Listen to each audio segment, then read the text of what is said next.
Hello friends, welcome to Kalai's home kitchen. வாங்க இன்றைக்கி குயிக்காக ஈஸியாக செய்யக்கூடிய one pot recipe veg biryani செய்யலாம். அதுக்கு ஃபஸ்ட்டு நம்ம தேவைப்படுற காய்கறியெல்லாம் கட் பண்ணி வச்சுக்கலாம். நான் வந்து கேரட்டு, பீன்ஸு, உருளைக்கிழங்கு எடுத்திருக்கேன். இது கூட கொஞ்சம் சோயா சுடுதண்ணியில் போட்டு வச்சுருக்கேன். நீங்கள் தேவைப்படுற காய்கறி எடுத்துக்கோங்க. இது குக்கர்லேயே செஞ்சுக்கலாம்.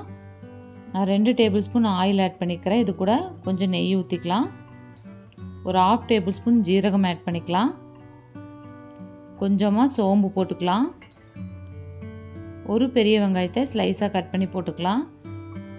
நான் வந்து 1/4 டம்ளர் அரிசி தான் போட்டிருக்கேன், அதனால் அதுக்கு தகுந்த மாதிரி போட்டுக்கிறேன். 3 பச்சை மிளகாய் ஆட் பண்ணிக்கிறேன். நம்ம காரத்துக்கு மிளகாத்தூள் போட போகிறோம், அதனால். இப்போ கரம் மசாலா ஐட்டம்லாம் எண்ணெயிலே போட்டுக்கலாம். 2 பட்டை, 2 கிராம்பு, 4 ஏலக்காய் போட்டிருக்கேன். இது கூட 2 ஸ்டார் ஆட் பண்ணிக்கலாம். ஒரு அன்னாச்சி மொக்கு, 4 பிரியாணி இலை போட்டுக்கிறேன். இது கூட கொஞ்சமாக கடல் பாசி ஆட் பண்ணிக்கிறேன். கடல் பாசி போட்டால் நல்ல மணமாக இருக்கும் பிரியாணி.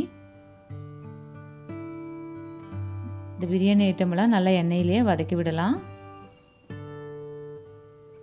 இப்போ வெங்காயம் நல்லா வதங்கி வரணும், அதுக்கு கொஞ்சம் உப்பு ஆட் பண்ணிக்கலாம். அப்போ தான் வெங்காயம் நல்லா வதங்கி வரும். பிரியாணிக்கு நல்லா வெங்காயம் வதங்கினா தான் மணமாக இருக்கும். இப்போ இந்த ஸ்டேஜில் நான் கொஞ்சம் இஞ்சி பூண்டை தட்டி வச்சுருக்கேன் ரஃப்பாக. அதை வந்து இது கூட போட்டுக்கலாம்.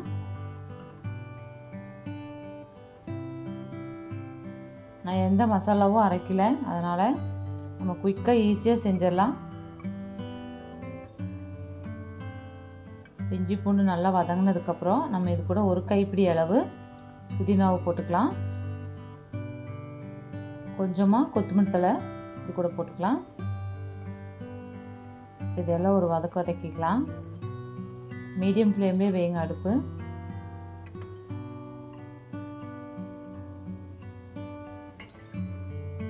நான் 2 தக்காளியை பொடியாக கட் பண்ணி வச்சுருக்கேன்.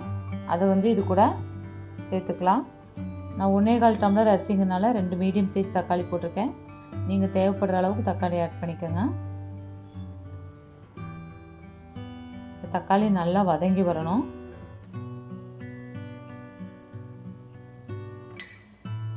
இது கூட நம்ம தேவைப்படுற மசாலா ஐட்டம்லாம் போட்டுக்கலாம். கொஞ்சமாக மஞ்சள்தூள், ஒரு 1/2 டேபிள் ஸ்பூன் கரம் மசாலா போட்டுக்கலாம். 1 டேபிள் ஸ்பூன் மிளகாத்தூள் போட்டுக்கிறேன். நம்ம ஆல்ரெடி 3 பச்சை மிளகா போட்டிருக்கோம், அதனால் உங்கள் காரத்துக்கு தகுந்த மாதிரி மிளகாத்தூள் போட்டுக்கோங்க. இது மசாலாலாம் எண்ணெயில் நல்லா வதக்கி விடுங்க.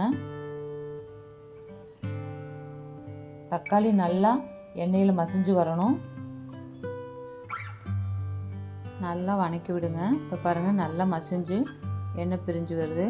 இப்போ இந்த ஸ்டேஜில் நம்ம தயிர் ஆட் பண்ணிக்கலாம். நான் வந்து ஒரு 1/2 கப் போட்டுக்கிறேன். தயிர் ஊற்றினதுக்கப்புறம் ஒரு கலக்கி விடுங்க. அடி பிடிச்சிட போது மீடியம் ஃப்ளேம்லேயே வச்சுக்கலாம். இப்போ நம்ம கட் பண்ணி வச்ச காய்கறி எல்லாம் போட்டுக்கலாம். நான் வந்து கேரட்டு, பீன்ஸு, உருளைக்கிழங்குலாம் கட் பண்ணி வச்சுருக்கேன். அதை வந்து இந்த ஸ்டேஜில் ஆட் பண்ணிக்கலாம். நீங்கள் வேணுங்கிற அளவுக்கு காய்கறியெல்லாம் போட்டுக்கோங்க. கொஞ்சம் சோயாவே ஆட் பண்ணிக்கிறேன். பட்டாணி, காலிஃப்ளவர், ப்ரொக்கோலி என்ன காய்கறி வேணாலும் ஆட் பண்ணிக்கோங்க. காய்கறி போட்டதுக்கப்புறம் உப்பு போட்டுக்கலாம். நம்ம வெங்காயம் வதங்குறதுக்கு மட்டும் ஒரு பிஞ்சு உப்பு ஆல்ரெடி போட்டிருந்தோம். உப்பு போட்டதுக்கப்புறம் நல்லா கலக்கி விடுங்க.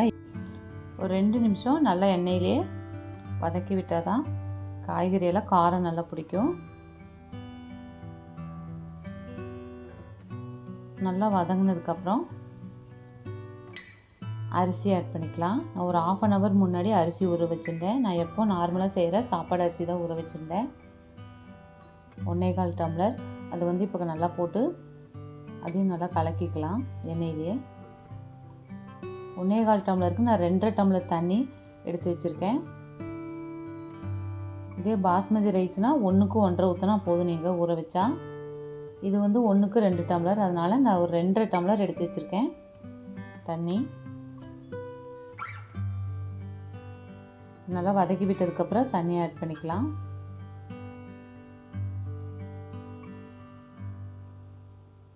தண்ணி ஆட் பண்ணி நல்லா கலக்கி விடுங்க. இந்த ஸ்டேஜில் உப்பு காரமெல்லாம் செக் பண்ணிவிட்டு உங்களுக்கு தகுந்த மாதிரி நீங்கள் போட்டுக்கோங்க. எனக்கு உப்பு பத்தல, அதனால் போட்டுக்கிறேன். நம்ம ஆல்ரெடி தயிர் ஆட் பண்ணியிருக்கோம், அதனால் ஒரு ½ லெமன் இந்த ஸ்டேஜில் ஊற்றிக்கலாம். மேலால் ½ லெமன் பிழிஞ்சு விட்டுக்கலாம். 1 டேபிள் ஸ்பூன் நெய் ஆட் பண்ணிக்கலாம். இது கூட நெய் தேவைப்பட்டால் ஊற்றிக்கோங்க, இல்லைன்னா ஸ்கிப் பண்ணிக்கோங்க. பிரியாணிக்கு நெய் ஊற்றினா நல்லாயிருக்கும். மேலால் நல்லா கொதித்து வர்றப்போ குக்கர் போட்டு க்ளோஸ் பண்ணி ஒரு 3 விசில் விட்டுக்கலாம். பாஸ்மதி ரைஸ்னால் 1 விசில் விட்டால் போதும். இந்த அரிசிக்கு 3 விசில் விட்டுக்கலாம்.